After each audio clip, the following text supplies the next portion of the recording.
అధ్యాత్మ రామాయణంలో బాలకాండలో 6th సర్గలో 25th shloka నుంచి జనక మహారాజు యొక్క ఆజ్ఞ మేరకు మంత్రి ఆ శివధనుస్సుని రాముడున్న ప్రదేశానికి 5,000 మంది ఆ సైనికులతో అక్కడ దాన్ని తీసుకొస్తాడు. తీసుకొచ్చిన దాన్ని రాముడికి చూపించగానే విశ్వామిత్రుడు అంటే గురువు యొక్క ఆజ్ఞతో రాముడు దాన్ని చేత్తో పట్టుకుని ఎడమ చేత్తో పట్టుకుని అవలీలగా ఎత్తు అంటే 5,000 మంది తీసుకొచ్చిన ఆ శివధనుస్సుని అవలీలగా ఇప్పుడు దాకా చాలా మంది ప్రయత్నాలు చేశారు, కానీ ఎవరికి సాధ్యం కానిది చాలా అవలీలగా దాన్ని ఎడమ చేత్తో ఎత్తిపట్టి అల్లుతాడుని ఆ కుడి చేత్తో పెడతాడు ఆ శివధనుస్సుకి రాముడు. ఈషాధాకర్షయామాస పాణినా దక్షిణేన సహ బాభంజాకిలాహృత్ సారో దిశః శబ్దేన పూరయన్.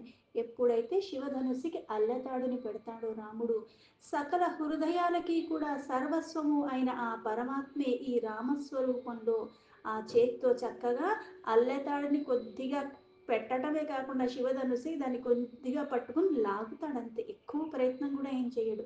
ఆ లాగగానే అన్ని దిక్కుల్లో కూడా దశ దిశలు కూడా చెవులు మారుమ్రోగైపోయేలాగా అంత శబ్దం వస్తూ ఆ ధనస్సు విరిగిపోయింది. ఆ విరిగిపోయిన శబ్దము అన్నీ అంటే మారు మ్రోగుతున్నట్టుగా ఆ శబ్దం అంత భయంకరంగా భీకరంగా వినిపించింది.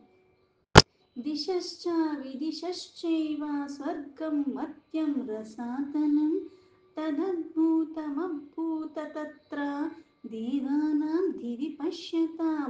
అంటే ఈ శబ్దము అన్ని దిక్కులే కాకుండా ఇది అన్ని లోకాలకు కూడా అన్నట్టుగా స్వర్గము మత్యము పాతాళ లోకాలు అన్ని దిక్కుల వైపు కూడా అది మారు మ్రోగిపోయింది. ఈ అద్భుతమైనది అలా శబ్దం అన్ని దిక్కులా మారు మ్రోగిపోయితే ఆకాశం నుంచి దేవతలందరూ కూడా ఆశ్చర్యంగా దాన్ని చూస్తూ ఉండిపోయారు. అచ్చాదయంతః కుసుమైర్దేవాః స్తుతిభిరీడిరే దేవదందుభయోర్ నేధుర్నృతుశ్చాప్సారుఘ్రాణః. అంటే ఇక్కడ శివధనస్సు ఎత్తిందెవరు? రాముడు. అంటే ఇక్కడ తన ధనస్సుని తానే ఎత్తి పట్టుకున్నాడు. అంతర్లీనంగా అధ్యాత్మ చింతన అధ్యాత్మ మార్గము అని చెప్పేదని ఉన్నది ఒక్కటే పరమాత్మ. అవతారాలు అనేకంగా తీసుకున్నాడు, నామాలు, పైగా తను చేసే లీలలు ఈ అవతారంలో కొన్ని చేసినట్టుగా ఇంకో అవతారంలో ఇంకో కొన్ని చేసినట్టుగా కనిపిస్తూ ఉంటాయి, కానీ ఏది జరిగినా మూలం అన్నది ఏంటి అంటే ఆ పరమాత్మయే దానికి కారణము. శివస్వరూపంలో ఉన్నది తానే, విష్ణు స్వరూపంలో ఉన్నది తానే. అలాగే శివధనుస్సుని అంటే తన ధనుస్సుని తానే ఇప్పు పెట్టాడు, అది తనకే సాధ్యమవుతుంది, ఇతరులకి అది అసాధ్యము. దేవతలు రాముడి మీద పూల వర్షం అంతా కూడా పైనుంచి కురిపించారు. అలాగే ఆ దేవతలు దందువులు మారుమ్రోగేలాగా చేస్తూ అందరూ రాముణ్ణి స్తుతిస్తున్నారు. అలాగే అప్సరస గణములందరూ కూడా ఆనందంలో నాట్యం చేస్తున్నారు. ద్విధా భగ్నం ధనుర్దృష్ట్వా రాజాలింగ్య రఘుద్వహం విస్మయం లేభిరే సీత మాతరో అంతఃపురాజినే. ధనుస్సు 2 ముక్కలు అవ్వటం చూసి, ఇది మనకి ఆ రామాయణంలో కూడా చెప్తారు. ఆ శబ్దం ఎంతలా వచ్చింది అంటే అక్కడ ఉన్న వాళ్ళు ఎవ్వరూ కూడా ఆ శబ్దానికి తట్టుకోలేక ఆ క్షణంలో అందరూ స్పృహ కోల్పోయారు, కొంతమందే స్పృహలో ఉన్నారు అని.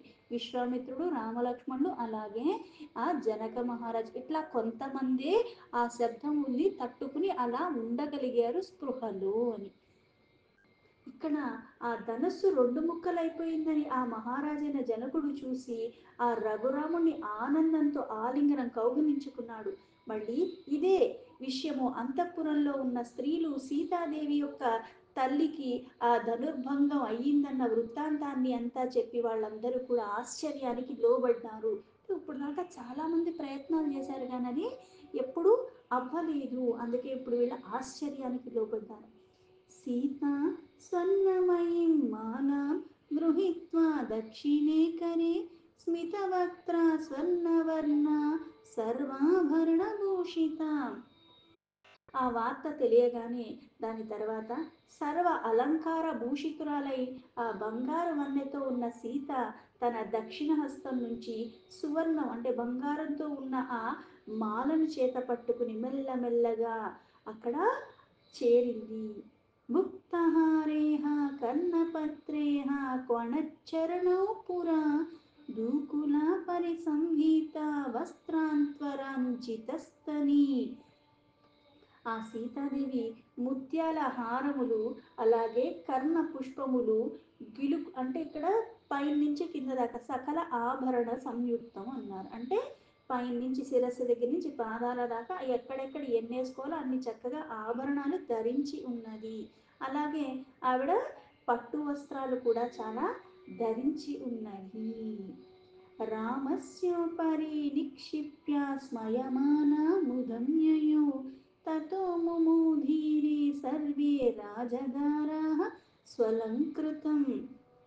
ఇక్కడ ఆ విషయం తెలియక ఇంకా తండ్రి ఆజ్ఞ ఇవ్వకుండానే ఇక్కడ ఈవిడే వచ్చేసింది అన్నట్టుగా చెప్పడానికి అర్థం ఏమిటి అంటే, ఎక్కడెక్కడైతే పరమాత్మ అంటే శివశక్తయుక్త అన్నట్టుగా ఆవిడ పక్కనే ఉంటూనే ఉంటుంది.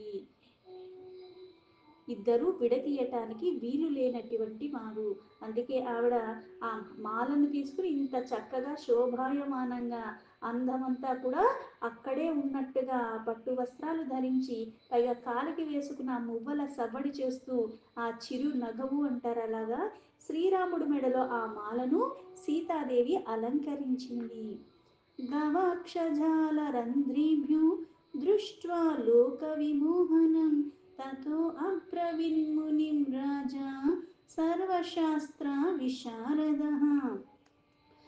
చాలా సంతోషంతో ఆవిడ ఆనందంలో హద్దులు లేకుండా ఉన్నట్టుగా ఉన్నది. అలా స్వర్ణ అంటే బంగారు మాలతో అలంకరింపబడి ఉన్న శ్రీరాముడు అక్కడ మళ్ళీ భువనేక మోహనిలాగా ఉన్న ఆ శ్రీరాముడిని సీతాదేవి చూస్తూ ఉంది. రాణులందరూ కూడా అక్కడ వాళ్ళ వాళ్ళ ఎలా అయితే వాళ్ళ లోపల ఉంటారు అంతఃపురం లోపల, అందుకుని వాళ్ళందరూ కూడా కిటికీల్లోంచి చూస్తున్నట్టుగా ఆనందంతో ఆ రాముణ్ణి చూస్తున్నారు. వాళ్ళందరూ కూడా ఆనందానికి లోబడ్డారు. సర్వశాస్త్రాలు అన్నీ కూడా తెలిసిన ఆ జనక మహారాజు విశ్వామిత్రుడితో అప్పుడు ఇలా అంటున్నాడు. భో కౌశిక ముని శ్రేష్ఠ పత్రం ప్రేషయ సత్వరం రాజా దశరథ శీఘ్రమాగచ్చతు సపుత్రకః. మునీంద్ర, విశ్వామిత్ర మహర్షి మీరు వెంటనే మహారాజైన దశరథ మహారాజుకి ఆహ్వాన పత్రాన్ని పంపించండి. ఆయన్ని వెంటనే పరివార సమేతంగా ఆయన పుత్రులతో, ఆయన పట్ట మహిషులతో, మంత్రులతో కలిసి వివాహార్థం కుమారాణం సధారః సహ మంత్రిభిః తదేతి ప్రేషయామాస దూతాస్త్వరిత విక్రమాన్. వివాహ మహోత్సవానికి రావాలని మీరు చెప్పండి, పరివార సహితంగా కుమారుడు మంత్రులు అందరినీ తీసుకుని. ఇలా చెప్పగానే జనక మహారాజు విశ్వామిత్రుడు కూడా అలానే జరుగుగా కాని పలికి త్వరగా దూతల్ని దశరథ మహారాజు దగ్గరికి పంపించాడు. గత్వా రాజశార్దూలం రామాశ్రయోన్యవేధయన్ శ్రుత్వా రామకృతం రాజా హర్షేణ మహతాప్లుతః. దూతలు వెళ్ళి రాజుల్లో శ్రేష్ఠుడు ఆయన దశరథ మహారాజుకి రాముడు యొక్క గొప్పతనాన్ని, కీర్తిని అంతా కూడా చెప్పి, ఇప్పుడు వరకు జరిగిన వాళ్ళకి తెలియదు ఈ సమాచారాన్ని అంతా చెప్పి, వివాహమైన మంగళ శ్రేయస్ సమాచారాన్ని కూడా తెలియజేసి, శ్రీరాముడు యొక్క అద్భుతమైన కృత్యాల గురించి అన్నీ తెలుసుకున్న దశరథ మహారాజు పరమ ఆనంద భరితుడైపోయాడు. మిథిలా గమనార్థాయ త్వరయామాస మంత్రిణః గచ్చంతు మిథిలాం సర్వే గజాశ్వరథపత్తయః. వెంటనే అక్కడ మిథిలా ప్రయాణానికి తొందర పెడుతూ మంత్రులతో మళ్ళీ దశరథ మహారాజు ఇలా చెప్పారు. ఏనుగుల్ని, గుర్రాలని, రథాలని, అలాగే పదాది దళములతో కూడుకుని అందరూ కూడా మిథిలా నగరానికి బయలుదేరాలి అన్న ఆదేశాన్ని పెట్టాడు. రథమానయామి శీఘ్రం గచ్ఛామ్యత్యేవ మాచిరం వసిష్ఠస్త్వాగ్రతో యాతు సదారః సహితోగ్నిభిః. నా రథాన్ని త్వరగా తీసుకురండి, ఆలస్యం చెయ్యకూడదు, ఈరోజే మనము బయలుదేరిపోదాము.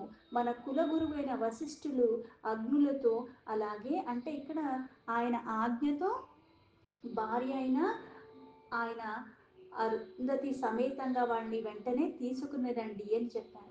మాతృ సమాధాయ మునేర్మే భగవాన్ గురు ఏవం ప్రస్థాప్య సకలం రాజర్షిర్విపులం రథం మహత్యా సేనయా సార్ధమారుహ్య త్వరితో యయో ఆగతం రాఘవం శ్రుత్వా రాజా హర్ష సమాకులః. కులగురువుని వశిష్ఠుల వారిని మళ్ళీ ఆయన భార్య సమేత అరుంధతి సమేతంగా వెంట తీసుకుని రమ్మని, అలాగే రాముడొక్క కన్న తల్లిని అలాగే ఇతరుల్ని కూడా అందరినీ కూడా ముందుకి సాగిపోయేలాగా, అందరికన్నా మళ్ళీ నేను ముందు వెళ్ళిపోతాను, వాళ్ళందరినీ కూడా పరివార సమేతంగా రావాలని ఈ విధంగా ప్రయాణానికి రాజర్షి అయిన దశరథుడు విశాలమైన రథాన్ని ఎక్కి ఆ ప్రయాణాన్ని కొనసాగిస్తున్నాడు. సమస్త బలగము అందరితో మిథిలకి చేరుకున్నారు. ప్రత్యుజ్ఞ జఘామ జనకః శతానంద పురోధస యథోక్త పూజయా పూజ్యం పూజయామాస సత్కృతం రామస్తు లక్ష్మణేనాసు వవందే చరణో పితుః తతో హృష్టో దశరథో రామం వచనమబ్రవీత్. రఘువంశీయుడైన దశరథ మహారాజు యొక్క రాక అంటే ఆయన బయలుదేరి వస్తున్నాడన్న వార్త తెలియగానే జనక మహారాజు ఎంతో సంతోషించి తన పురోహితుడైన శతానందుని వెంట తీసుకుని వాళ్ళకి ఎదురు వెళ్ళి స్వాగతం పలుకుతాడు.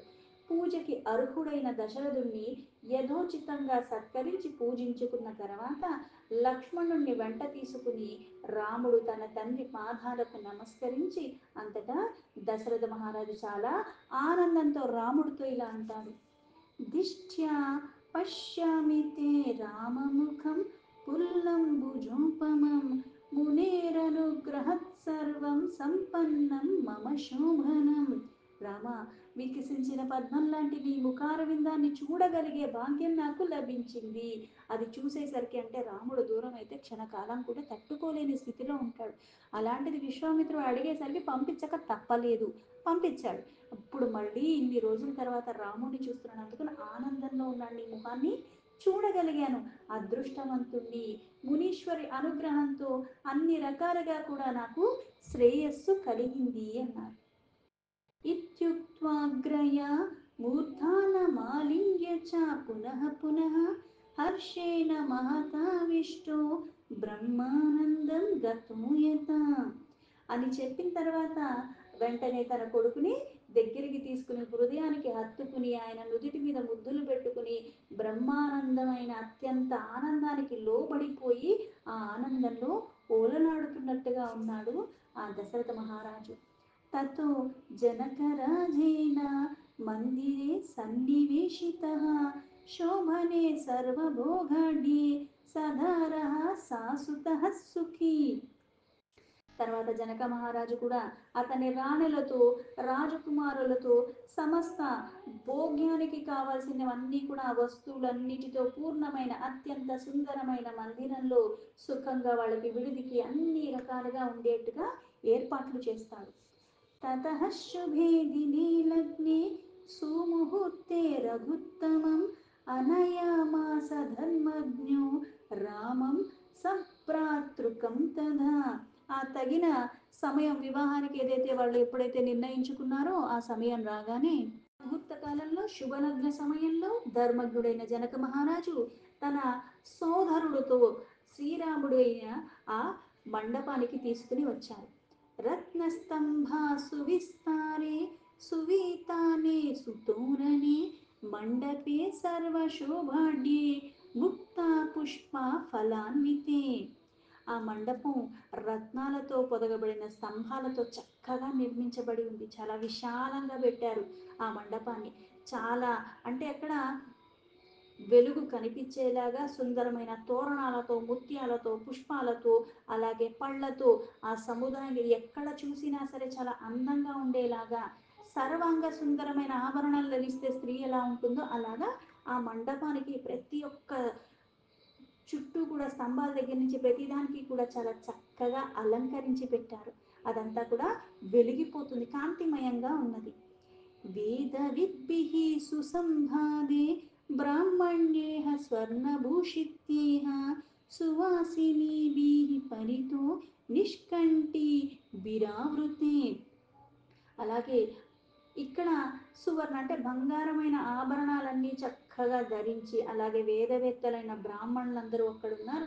వాళ్ళు చాలా అందమైన కంఠంతో, పైగా వాళ్ళు కూడా అందమైన కంఠాభరణాలు ధరించి, అక్కడ మళ్ళీ ముత్తైదువులందరూ కూడా ఉన్నారు. ఆ మండపం చుట్టూ కూడా ముత్తైదువులందరూ కూడా చుట్టూ ఉండి శ్రీరాముడు యొక్క దివ్య రచితమైన ఆయన యొక్క సింహాసనం మీద ఆయన్ని కూర్చోబెట్టారు వీళ్ళందరూ కూడా.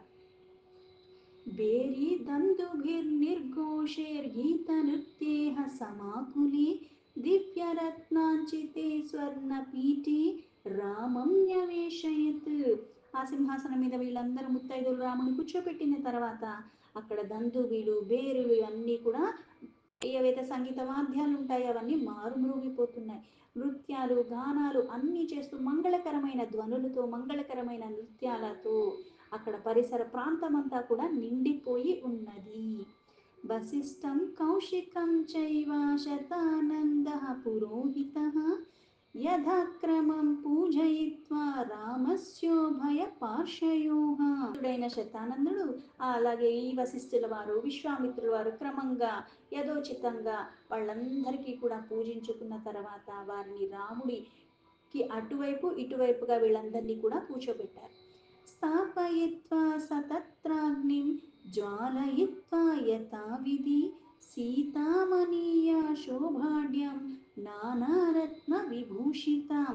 విధి విధానంగా వీళ్ళకి అన్నీ కూడా చేసిన తర్వాత అగ్నిని ప్రజ్వలింపచేసి అప్పుడు అనేకమైన రత్నాలతో అటువంటి ఆభరణాలతో చక్కగా విభూషితురాలైన శోభాయమానంగా వెలుగొందుతున్న సీతాదేవిని తీసుకొచ్చి మహారాణి అలాగే జనక మహారాజు వాళ్ళిద్దరూ కూడా కమలనయనుడైన శ్రీరాముడు వద్దకి సీతాదేవిని తీసుకొచ్చి చేర్చారు. సభార్యో జనక ప్రాయాధాత్రామం రాజీవలోచనం పాదో ప్రక్షాళ్య విధివత్తదపో మూర్ధ్నా ధారయత్. విధి విధానంగా కన్యాదానం చేసే క్రమంలో ఆయన పాదాలని కడిగి, ఎలా అయితే శివుడు బ్రహ్మ మునులు మొదలైన వారెందరో తమ తమ ఆ శిరముల్ని వాళ్ళ పాదాల దగ్గర పెడుతూ ఉంటారు పరమాత్మ దగ్గర, అట్లాగే ఆయన పాదాలు కడిగి ఆ పాదోదకాన్ని ఆ రాజదంపతుల వాళ్ళ శిరస్సు మీద జల్లుకున్నారు. యాదృతామూర్త్ని శర్వేణ బ్రహ్మణ మునిభిః సదా తతః సీతాం కరే ధృత్వా సాక్షాత్తోదక పూర్వకం. తర్వాత జనక మహారాజు అక్షతోదారక పూర్వకంగా సీతను కూడా తీసుకొచ్చి ఆయన చేతులతో పట్టుకుని పాణిగ్రహణ విధానంతో ప్రీతిపూర్వకంగా శ్రీరామచంద్రుడి యొక్క చేతుల్లో ఆవిడ చేతిని సమర్పించారు. రామాయ ప్రదదో ప్రీత్యా పాణిగ్రహ విధానతః సీతా కమలపత్రాక్షి స్వర్ణముక్తాదిభూషిత. మహారాజు అప్పుడు రఘుకులం యొక్క తిలకమా, నేను స్వర్ణము ముక్తాది ఇట్లాంటి భూషిత అంటే అన్ని ఆభరణాలు ధరించి ఉన్న నా పుత్రికను, కమలలోచనైన నీకు ఆ సీతను నేను ఇలా కన్యాదానంగా ఇక్కడ నేను సమర్పించుకుంటున్నాను, నేను అర్పించుకుంటున్నాను నీకు అని.